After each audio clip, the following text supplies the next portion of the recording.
जय हो। एक कक्षा का दृश्य।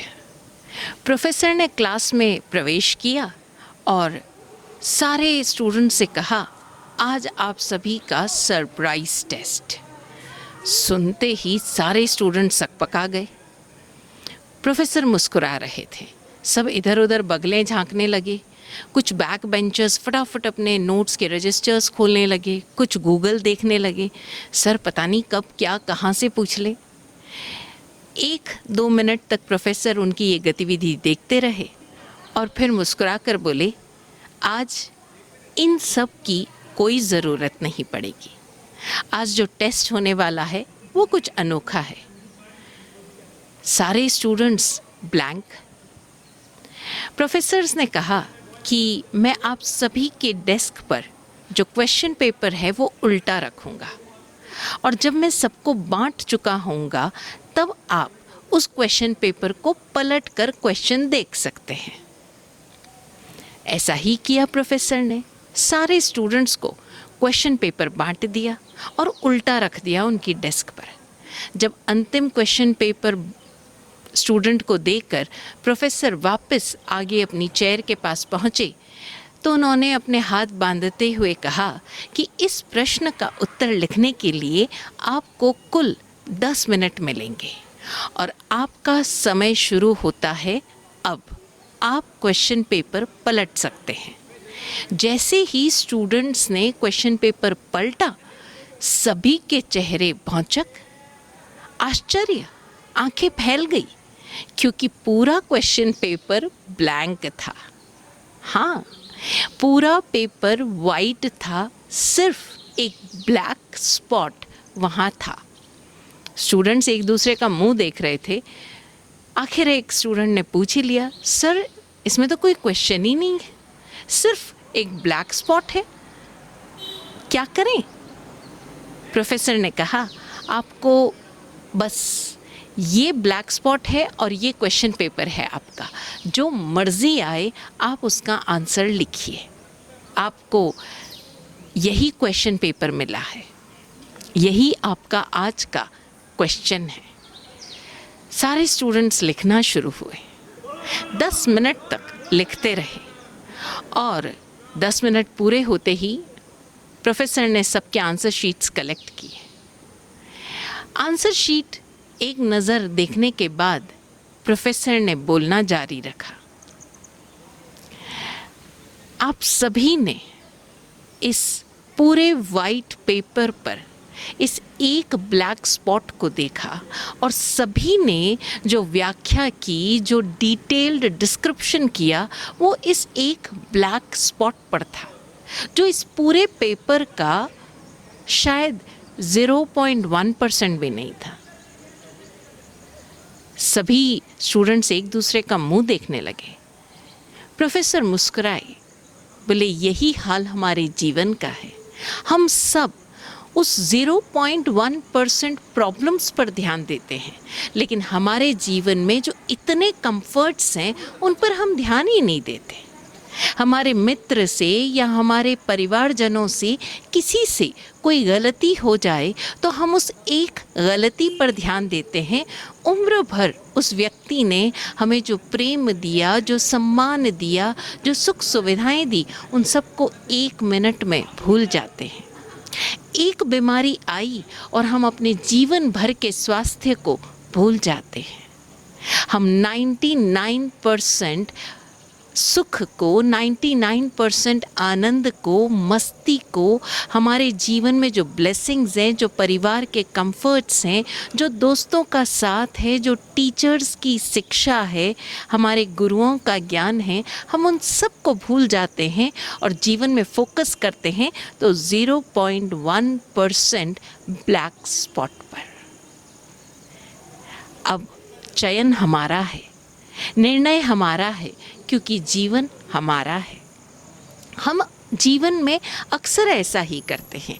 हमारे भीतर योग्यताओं का भंडार है, भरपूर है योग्यताएं हमारे भीतर, लेकिन हम अपनी एक फेलियर, अपनी एक कमी, अपनी एक गलती को इतना याद करते हैं, इतना फोकस करते हैं, उस कमी को दूर करने के इतने प्रयास करते हैं कि जो 99.9% अन्य योग्यताएं हैं, उन योग्यताओं को खिलाने के लिए, उन योग्यताओं को और ज़्यादा पॉलिश करने के लिए जो एफ़र्ट्स हम कर सकते हैं, उन पर हम नज़रअंदाज कर देते हैं।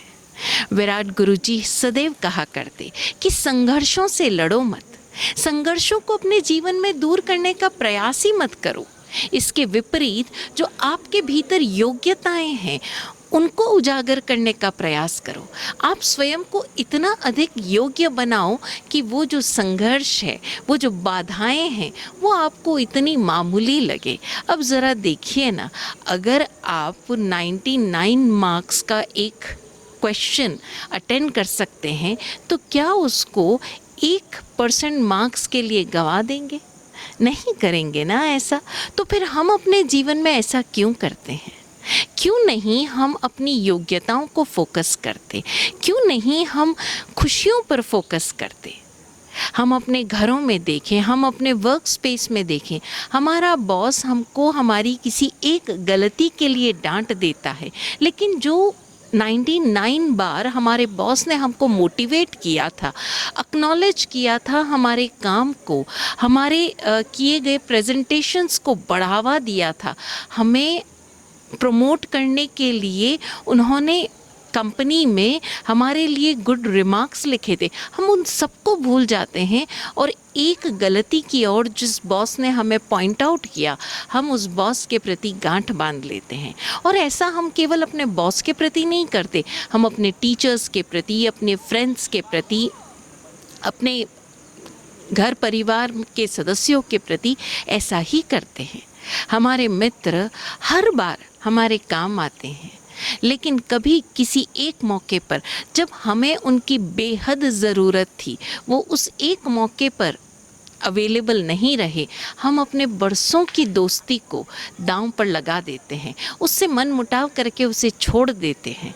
ये जानने का प्रयास भी नहीं करते कि जब हमें ज़रूरत थी, क्या हमारे दोस्त को भी उसी समय किसी आपदा का सामना करना पड़ रहा था? क्या हमारे दोस्त को उसी समय हमारी भी ज़रूरत थी और उसने हमें सिर्फ इसलिए नहीं बुलाया क्योंकि वो जानता था कि हम तकलीफ़ में हैं? हम इन छोटी छोटी मुश्किलों, छोटी छोटी परेशानियों, छोटे छोटे मन मुटावों को जीवन में इतना बड़ा बना लेते हैं कि हम बाकी की खुशियों को, बाकी के आनंद को नज़रअंदाज कर लेते हैं। क्या करें? कैसे इनसे पीछा छुड़ाएं? एक बड़ी इंटरेस्टिंग घटना है।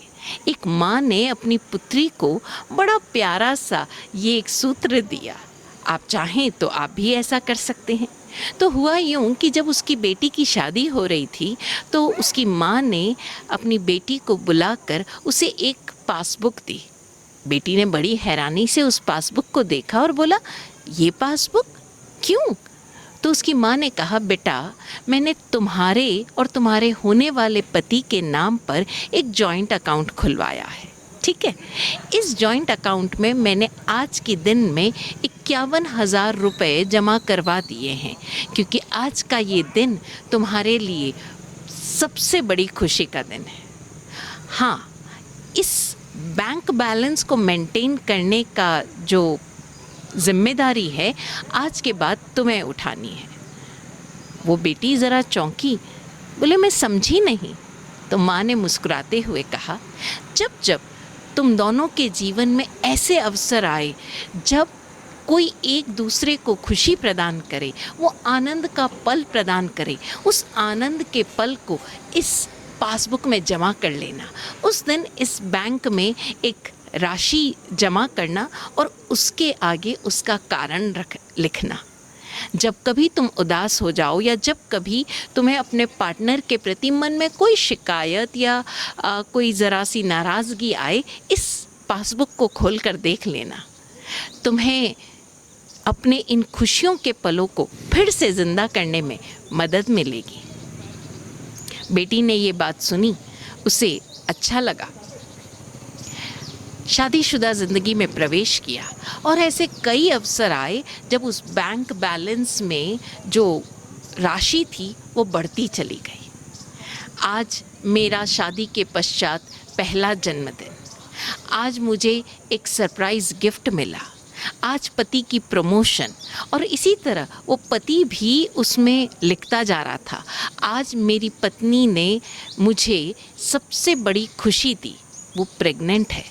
आज बच्चे ने हमारे जीवन में आंखें खोली, आज मुझे पहला प्रमोशन मिला, और इस तरह खुशियों के अनगिनत पल उस पासबुक में जमा होने लगे। हाँ, बीच बीच में कभी कुछ नाराज़गी के अवसर आते थे, लेकिन दोनों एक दूसरे को वो पासबुक दिखाते और फिर से नाराज़गी के बादल को छटने देते। इसी तरह ज़िंदगी गुजर रही थी, लेकिन अब शिकायतें बढ़ने लगी। अब नाराज़गियाँ कई कई दिनों तक चलने लगी और ये नाराज़गियाँ मनमुटाव में बदलने लगी। हालात ये हुए कि कुछ ही सालों के बाद दोनों पति पत्नी एक दूसरे के साथ एक पल बिताने को तैयार नहीं।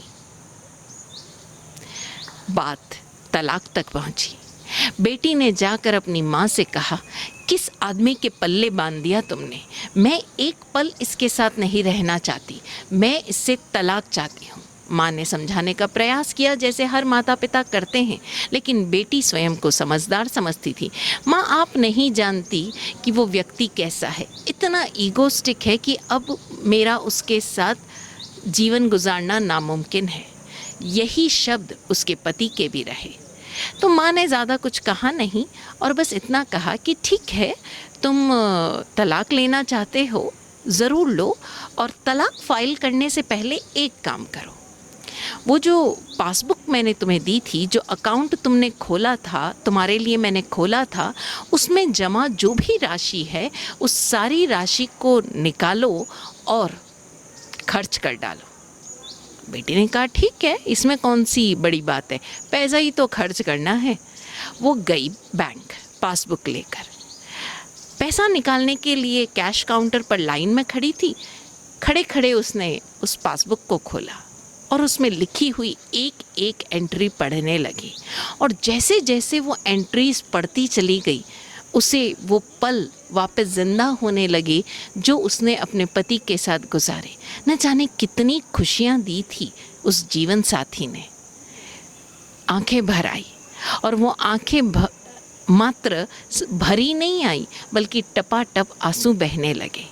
अपने आप को रोक नहीं सकी और वो घर पहुंचकर उसने वो पासबुक अपने पति को थमाई और कहा कि माँ ने कहा है कि तलाक लेने से पहले इस बैंक अकाउंट में जमा सारी राशि को खर्च कर डालो।